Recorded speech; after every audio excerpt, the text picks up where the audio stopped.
There are three popular forms of Manjushri. The three most popular forms, in fact, are Arapachana Manjushri, White Manjushri, and Namasangiti Manjushri.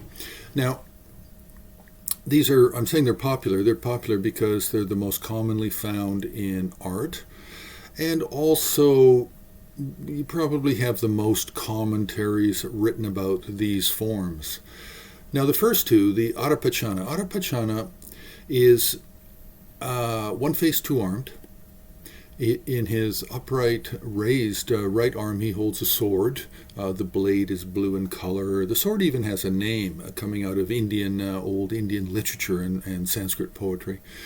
And then his left hand is held at his heart, holding the stem of an utpala flower that blossoms over the left shoulder. And placed on top of the utpala, the blue flower, is a folio text, a loose. It's not a bound book. It's a traditional Poti style or Tibetan style book, and it represents the Prajnaparamita, the Mahayana sutra literature discussing emptiness.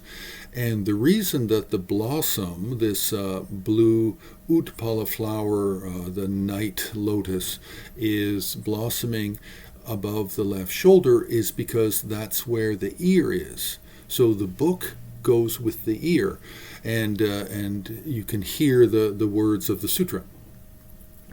Now, the legs are folded in Vajra posture. Now, this is not always the case. Sometimes the legs can be a little bit loose, one leg slightly pendant.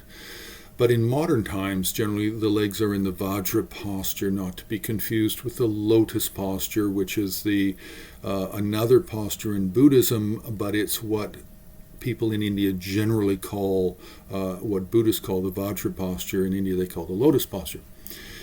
But for Buddhists, it's not the same. It's Vajra posture is very specific and has meaning into the name. Now, the color of Arapachana is traditionally is white, but around really it's the 11th century, especially in the Tibetan regions, then the color kind of morphed into marser, what's called orange marser, or red-yellow, which is orange.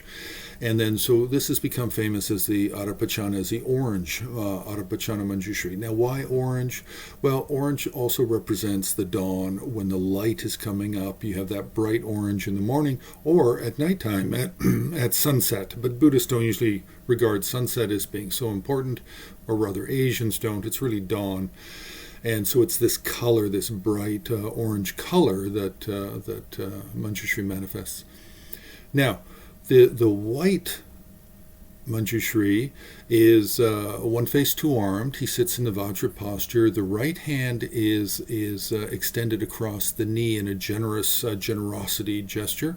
Left hand is held over the heart, holding the stem of an utpala, again supporting a Prajnaparamita text.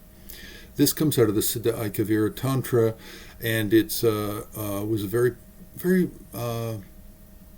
was very popular with Mati pension. There are many different teachers that specialized in different forms of Manjushri for acquiring a worldly knowledge and worldly wisdom for their studies and practices.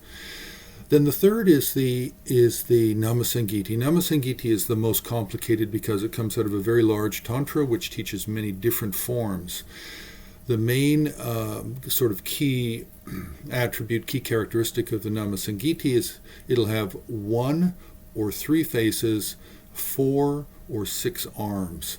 But generally what we see with early sculpture and painting in North India, Nepal, Kashmir, and Tibet is we see a one-faced Manjushri with 4 arms.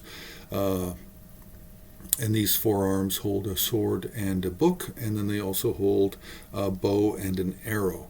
And so these really are the 3 most popular forms of Manjushri in practice and also found in art.